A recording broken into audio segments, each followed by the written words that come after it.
Well, let's continue this conversation now with the African Diaspora Global Network CEO, Dr. Vusumuzi Sibanda, as well as the Economic Modeling Academy Director, Dr. Pali Lehohla. Dr. Lehohla, let's start off with you. Thank you so much for making time for us this morning. What do you read into how the state has dealt with this particular matter from the time that Operation Valumkoti started in August to that cabinet pronouncement that was made by the minister in the presidency that we will smoke them out, a decision later on that the police minister then took to say, actually, we are going to get involved in this particular operation. But now we're standing with a situation where you have close to 100 people who have died and extracted from the mine in just a couple of days. Well, I think Madiba must be tossing in his grave that a new South Africa has this substantive tragedy on its doorstep.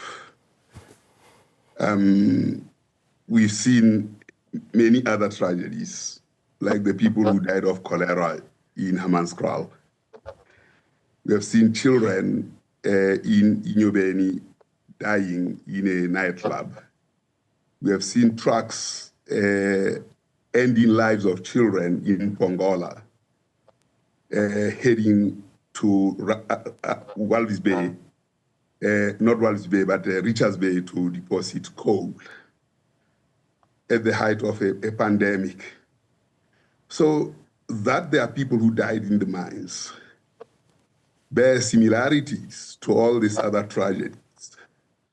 So the fact that they are foreign or come from outside the country should not delude us from the general edifice of South Africa of less care for human lives. So they are a cog in a wheel of continuous tragedies that the constitutional democracy is failing to attend to.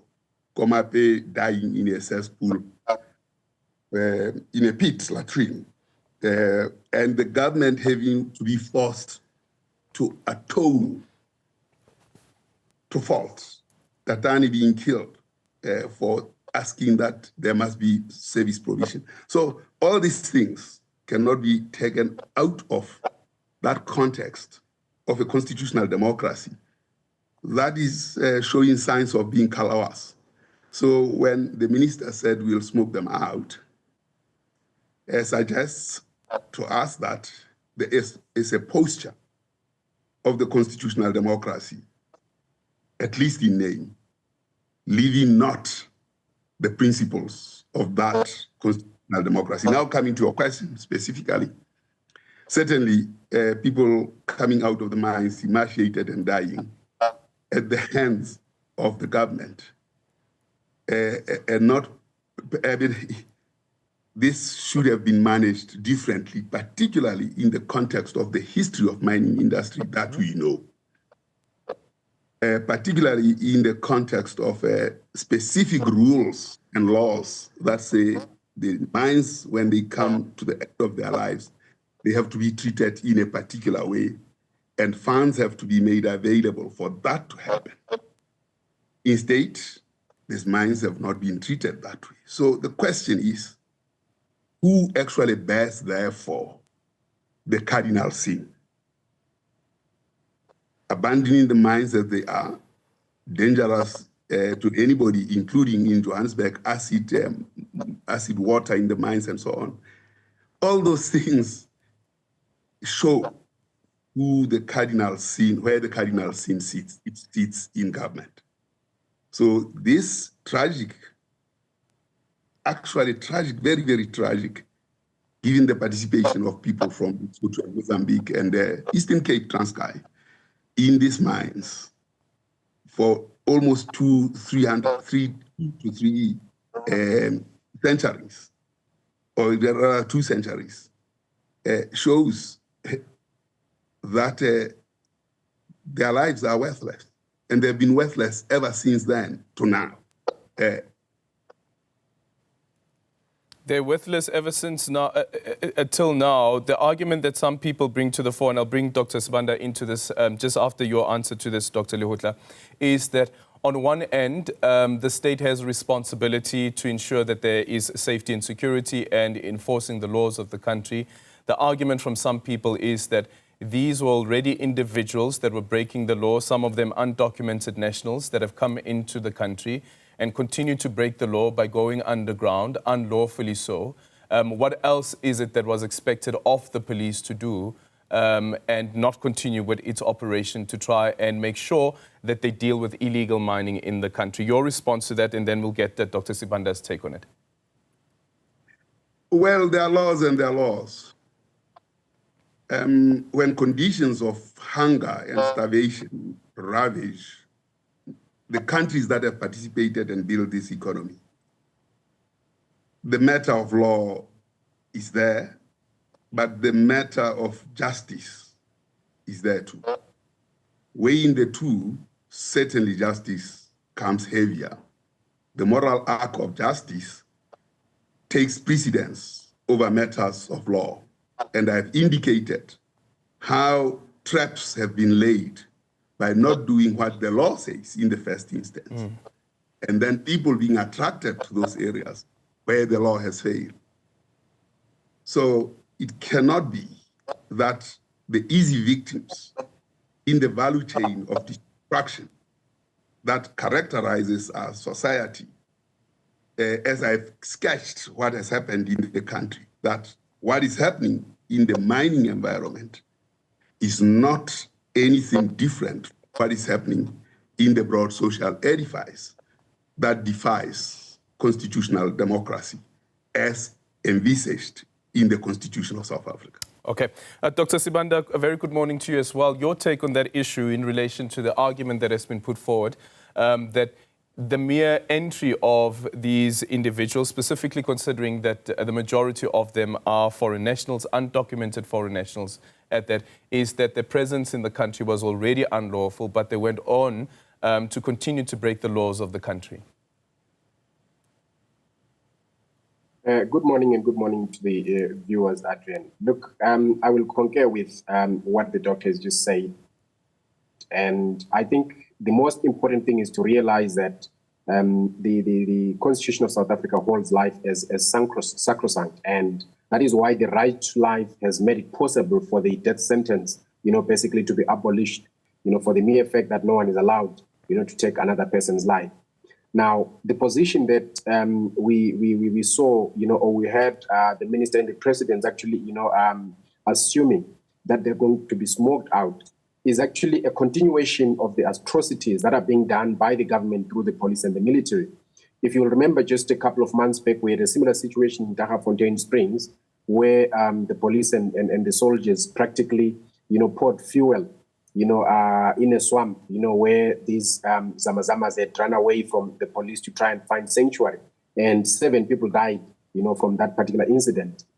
Now, where we are sitting at right now, we are looking at a situation where, if you remember, a few years back, there was a very, heated debate about dolus eventualis, and in the Oscar Pistorius case. Yeah. Now, when the government when they closed that mine shaft and they say did not provide food or aid, the government reconciled itself.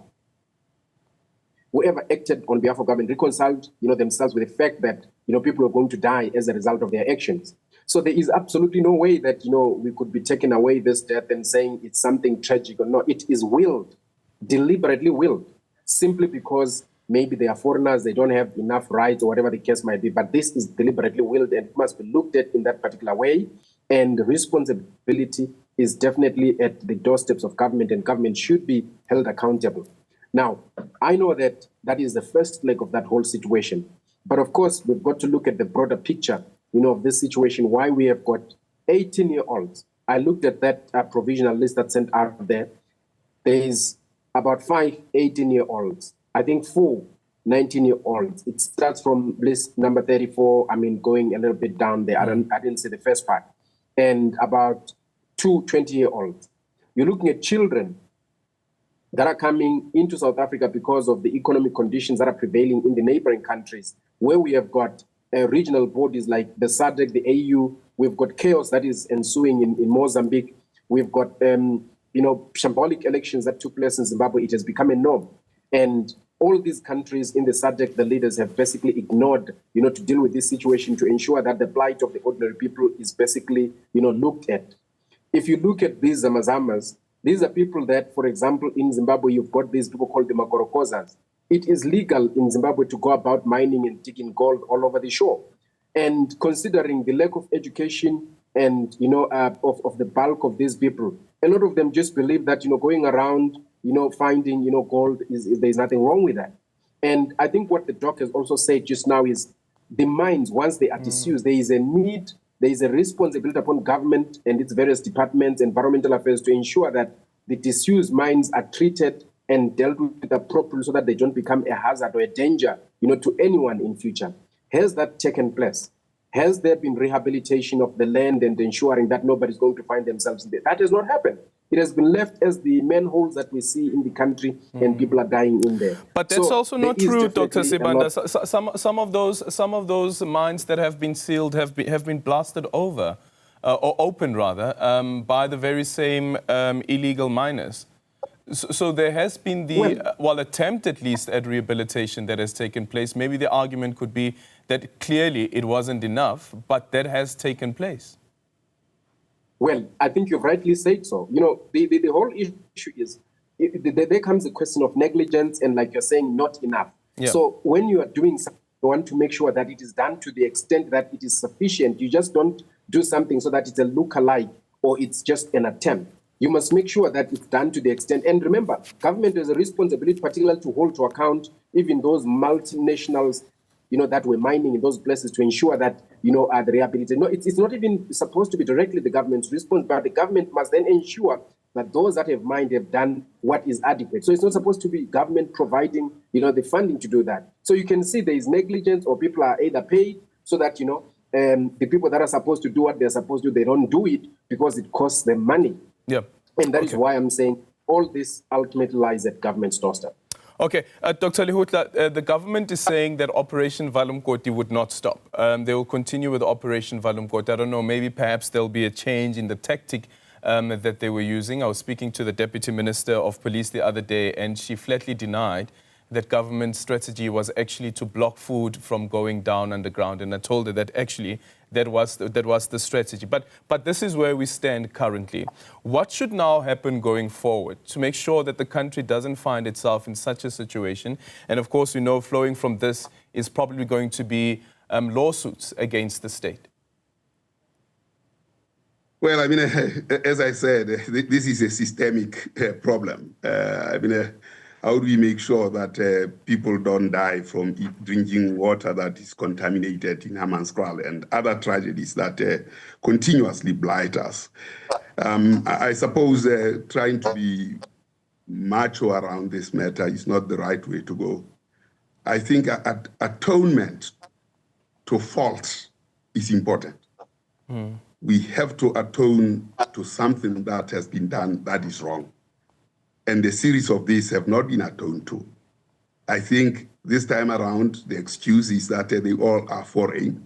Of course, there are a few local ones which are for. I don't know how they will be treated. But it is a matter of humanity that we have to realize. And as Dr. Sibanda says, that the region as a region is in crisis. And this is a symptom of that crisis. It cannot be dealt with as an incident where you say we are going to block food, we are going to close the mines.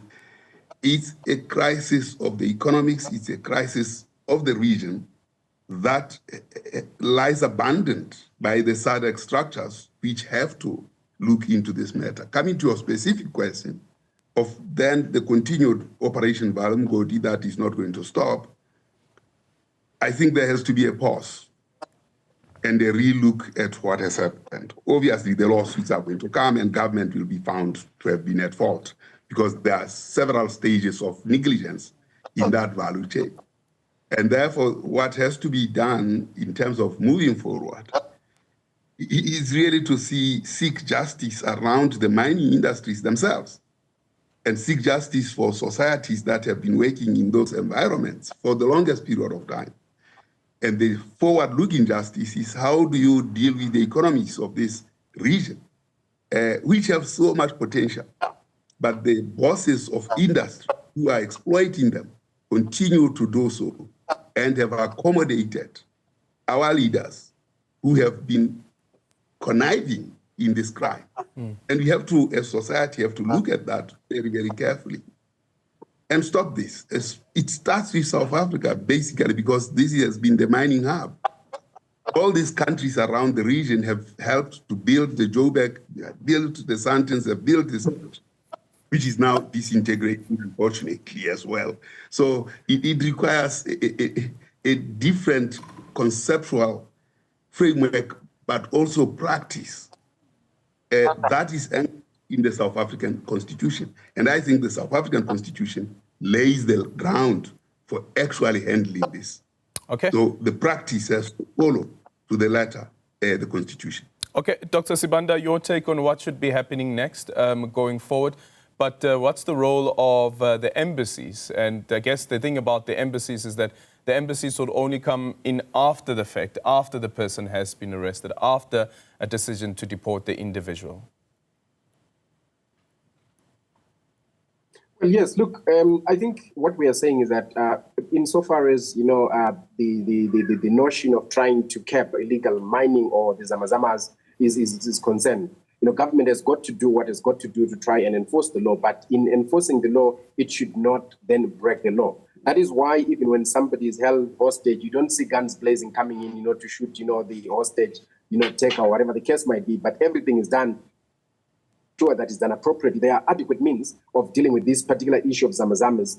But further to that, there is a need to really sit down and talk about, the problems, of the region, to try and ensure that we don't have people flocking into South Africa and taking some of these dangerous jobs and putting themselves in some of these, unlawful or illegal operations when they could basically, be living in their own countries and finding a basic, living from there. Now, the role of the embassies, obviously now it will also come where, there might be a need to repatriate, the bodies of the dead people. But what we know is that, as long as there is nobody who has come to make a claim of a particular body, it's also going to probably South Africa's problem, to give them a proper burial, which is actually a cost to the South African government. So what needs to be seen now, what needs to really take place is that South Africa is on the receiving end, of all the economic, downward trend and the political chaos that is in the region. But South Africa is condoning it, and South Africa is not dealing with it at the helm where it should be dealing with it, but rather it is dealing with those people who are also victims and treating them in a manner, that rises humanity, rather than to deal with the real culprits that are actually causing the people to trek down into South Africa and end up resorting to, in some cases, crime because of, the economics of South Africa that look much better, in the region and in Africa. So I think in order to really deal with this situation, as much as government might want to continue doing overlook, it must be done in a manner that will not denegate on the right to human dignity, the right to life of all the people that are concerned. Because even treatment, not only talking about death in terms of human dignity, it is something that is incumbent upon government to ensure that people are handled in a manner that does not take away their human dignity and their right to life. So it must be done, along those particular lines. But more important, it is very incumbent, I think now, upon each and every one of, the leaders of the continent to really sit down and try and find a solution. But these people that have got, or these countries that have got people trekking down South Africa, they're actually relieving their own pressure in their own countries. They're not worried. They don't want these people to come back, because should these people go back to their countries, they will end up having a revolt because they've got nothing to eat. They live it to become South Africa's problem. And South Africa should be the one that is voicing out, in a manner that it follows the peer review mechanism that was initiated by former President Thabo Mbeki at the dawn of the century in about 2001, so that they condemn and tell their colleagues and their brothers when they are sipping their coffee that, look, what you are doing is wrong. We cannot continue to have you suppressing people, yet you are mismanaging the economies, and people are basically, suffering and trekking down south. Because the budget of South Africa now, a very huge chunk of that particular budget of this country is being spent, on people that are coming into the country unlawfully, so because they are fleeing, the problems that are in their countries. And this must be, dealt with. And it must be dealt with because it becomes, a political problem for South Africa. Even those that are in government will lose, positions because they are seen to be ineffective. Okay. Thank you so much for your time. That was the African Diaspora Global Network CEO, Dr. Vusumuzi Sibanda, as well as the Economic Modeling Academic Director, Dr. Pali Lehohla.